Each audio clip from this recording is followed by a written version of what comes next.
Hi everyone. Thanks for letting me into your house and to talk about mental health. Isn't that a fun question? Don't you just love to talk about people with mental health issues? Actually, we need to talk about it because it's so prevalent today, and Bell Canada is doing this Bell Let's Talk thing to bring up awareness and to raise money, and that's great. But I think we need to talk about it in the church a little more. We've come a long way and we have started to, but I know that there's still so many misunderstandings out there about what people go through. And the tendency is still to think that if we love Jesus and are really committed to him, that we won't have mental health issues or depression. And it's just not true.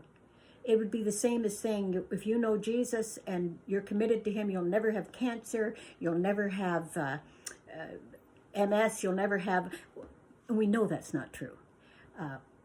We get sick and we go through things just like everybody else. The difference is that we do have a Savior to walk through it with us.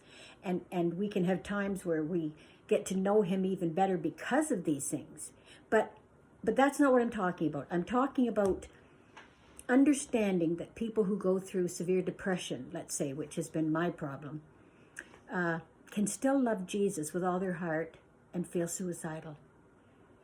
I never thought those two could go together. I thought you either love Jesus and are committed to him, or you want your life to end. You can't be both at the same time, can you?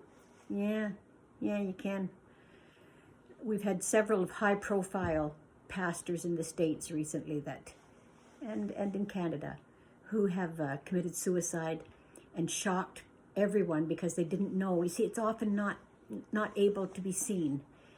I been diagnosed with different things. At first they said major depressive disorder. And then I was diagnosed as bipolar 2, which is bipolar without any psychosis. It's a milder form of bipolar. And then I was diagnosed as, no, you got major mood disorder plus PTSD. So I don't know what I am. All I know is I'm weird, okay? And it's something I've had to struggle with all my life. And for years, growing up in the church and not understanding why I was so sad or what that meant, because we're supposed to have the joy of the Lord, right? The joy of the Lord is my strength. And so I thought, well, what's the matter with me then? Am I just a bad Christian, or does God just not like me? Or I didn't know what to think. And in my teens, I was pretty stupid. And I'm pretty stupid now too, but different then. And alcohol and stuff helped me.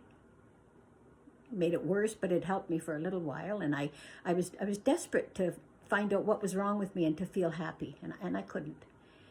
I eventually, I married a pastor.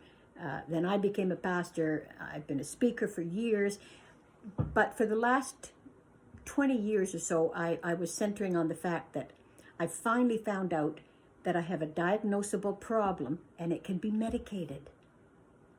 And it was like night and day. It just really changed me when I found the right medication, and it was wonderful. And so for years I've been traveling around talking about depression and how it manifested itself in my life and how the medication made such a huge difference. But in the last 4 years or so, I'm guessing, I've had some problems. The meds needed to be tweaked, and it wasn't working the same. And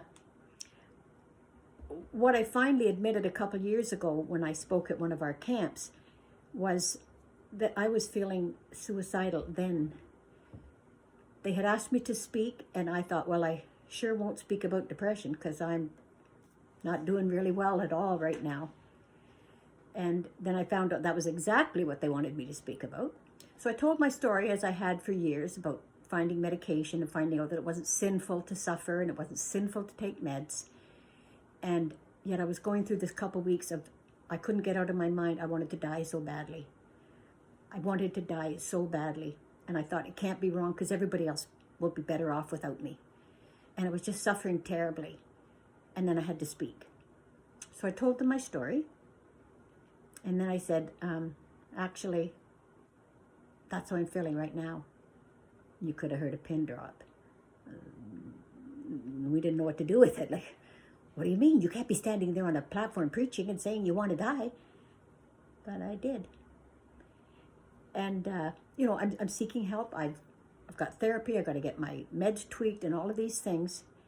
But I just wanted to say it's out there and it needs to be talked about. And wonderful, devoted Christians can still go through it. And we don't really understand it.